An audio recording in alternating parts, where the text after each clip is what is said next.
Happy Independence Day to everybody. I'm doing this on still doing it on Independence Day, but it's going up tomorrow. So if you're watching this tomorrow, Happy Independence Day for yesterday for the channel. I hope you guys had a lot of food and drink and such on and such on.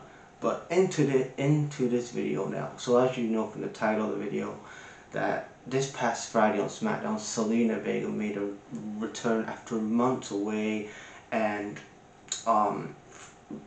if you guys remember, she got fired from the whole unionization thing she said on Twitter. And what did you know that again? It was reported a few months ago, or like a month ago, that she was back at the PC, and here she's on SmackDown. Sonya Deville announced her as the second Money in the Bank, the second person in the Money in the Bank for the SmackDown side of things, and she has a match against Liv Morgan. She has a promo before that, and I'm gonna say that this return was very lackluster. I'm a big Zelina Vega fan, but this was very lackluster, and that's not on Zelina Vega.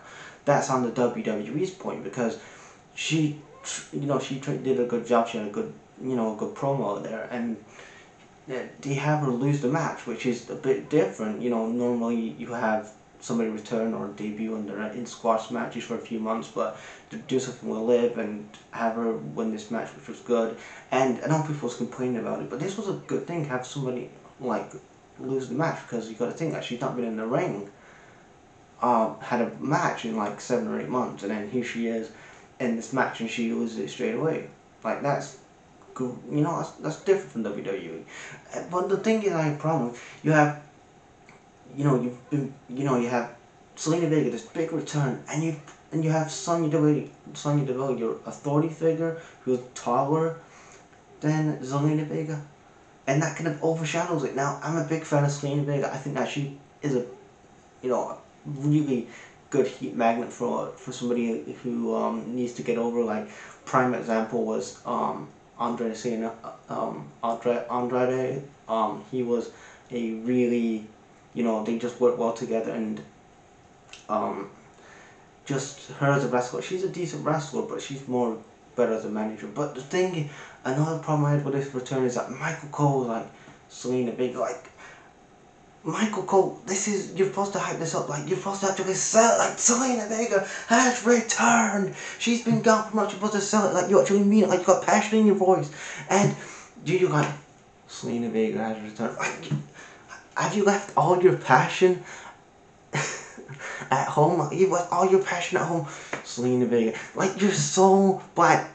And I am glad. I know he acts like a mark, and he's a fucking fanboy, but Pat McAfee, he actually has some charisma, and yes, he acts like a fucking mark, but at least he brings something different to the commentary. He's like, Michael Cole, oh my! All this bullshit Michael Cole comes out with, because he's fucking done it so long, his passion's gone.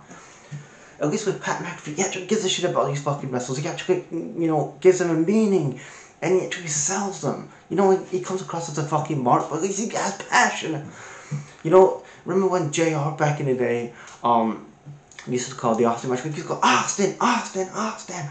He had it, and he had passion when he was calling all these matches. Even when somebody would turn heel, he would lose his fucking shit, JR.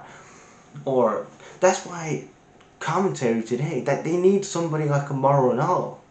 They need to bring somebody like that back, because at least I know Mauro Ranallo had his problems with WWE and them bullying him, and he was with his depression and whatever, but he actually sold the shit, and he actually got emotionally invested in it. He would criticize the heel and cheer the babyface on, and that's what's missing in today's WWE. And then you have a big return here like Zelina Vega come back, and then Michael's like, she's a highly rated superstar. Like, say something better than that, Michael Cole. Like, this is the woman that's going to be Money in the Bank, that's going to be fighting for a briefcase, fighting for a chance to become potentially women's champion. And then you're just, like, no selling it. And this is WWE's biggest problem, is the commentators. Anytime like someone returns, they're like, oh, he's been gone for so long, or whatever, or she's been gone for so long. Like, sell the fucking thing, like it's fucking the last thing you've ever seen on this planet. Come on, WWE. Like, you bring and you have all these investments in Zelina Vega. She's one of the most marquee moments of the night.